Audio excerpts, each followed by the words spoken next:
About July of last year, I realized my leg was in pain when I wasn't really doing anything. I had sports seasons coming up, so I figured if by the time those sports seasons were done and it still hurt and it was still bothering me, that I would go get it checked out. We thought it was just a sports-related injury, and Ava, being the trooper that she is, we agreed to let her play through the season as long as she was okay enough to do so. So I played through field hockey, roller hockey, and went away to nationals for FFA. And she came back from nationals and she said, I can't bend my leg. I made an appointment with an orthopedic doctor.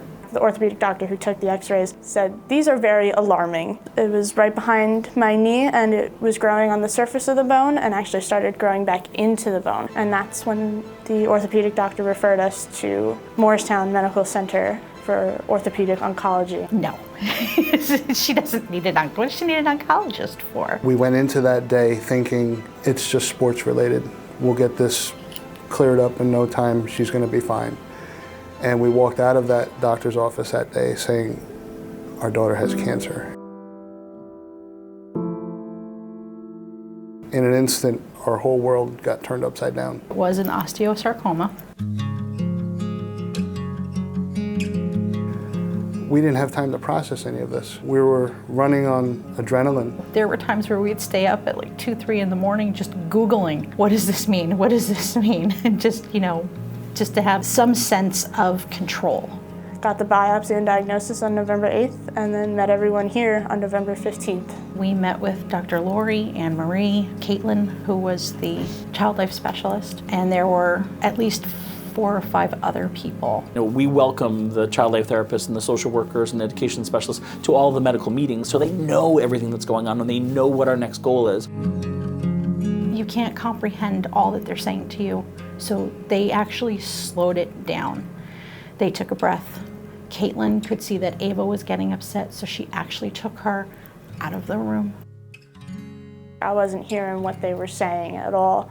And I remember my child life specialist pulling me out of the room. She's like, you need a break, and she pulled me out of the room. And that was really great because, we had questions that you almost don't want the answers to, but they have to be asked. Coming out of that day, I knew that we were in the right place.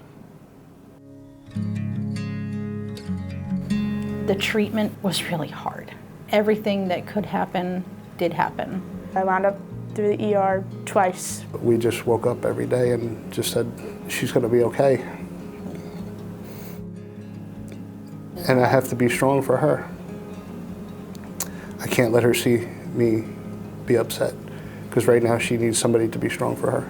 When she went for her surgery, it was very scary. She had already been through treatment and she managed treatment, but surgery was coming and that was going to take away her ability to walk. Her surgery did not go well. The first surgery, she aspirated on the table. And she was without oxygen for how long? About 15 minutes. About 15 minutes. And she was in the PICU. And she was intubated. And she was really not great. She was on some pretty heavy drugs and she had just come out of surgery. And they were concerned. And they were going to do a brain scan to make sure that her brain function was as it should be. Kristen walked in the room. So I went in with a Devils jersey and hung it up over her bed. She's a huge Rangers fan. I don't know if she mentioned that. I'm a huge Devils fan. She responded to the point where they realized that she was okay. Literally, she didn't have to have a brain scan because she woke up when she heard their voices. But we got the reaction that we wanted, so that was, yeah. I mean, that's literally the bond that was forged between her and Child Life. The Valerie Center has been such an integral part of this treatment. Child Life is here. All my doctors are in the Valerie Center. We're in the room for a certain period of time, and the nurse is in the room for a certain period of time. But it is all of the things that are going on when we're not in the room that are also critically important. The team is wonderful. I think every person has something so special to add to each case and each child going through the times that they're going through. The main goal at every meeting is how do we prioritize these patients' health and their well-being, and each of us brings something different. There would be sometimes with this medicine that I wouldn't eat for a week or more.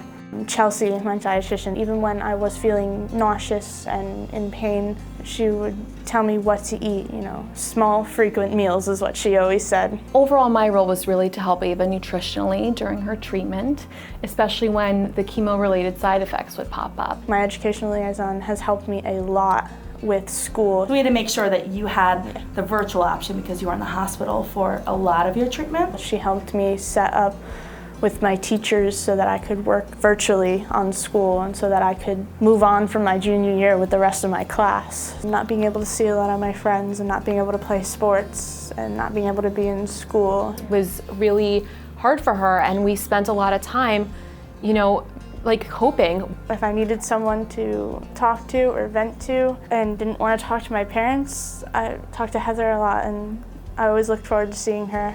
I was staying with her 24/7. It got to be too much, 24/7 with your mom and you're 16, 17 years old. And helped facilitate the first kind of conversation between my mom and I on kind of how we were feeling about things. Things with you and your mom and your dad seem so much less tense. It's definitely getting better. The social working team and Kristen and the child life team saved our relationship. My favorite story was one day I'm here for the methotrexate medicine. With this medicine you have to get up and kind of move and walk around, and I didn't really want to. Well, I knew she had to get up, and she loves kids. She's awesome with kids. We start putting together a scavenger hunt for a younger patient. Ava really took the lead with that, and she was able to really help me set it up for her. And we watched the little girl complete the scavenger hunt, and it was just the most fulfilling and joyful thing ever. And Kristen is the person that made the biggest difference for me. I mean, she even influenced my career choice. I was dead set on being a commercial airlines pilot. Loved everything about it, and I still do, but I now know that child life is what I'm really meant to do.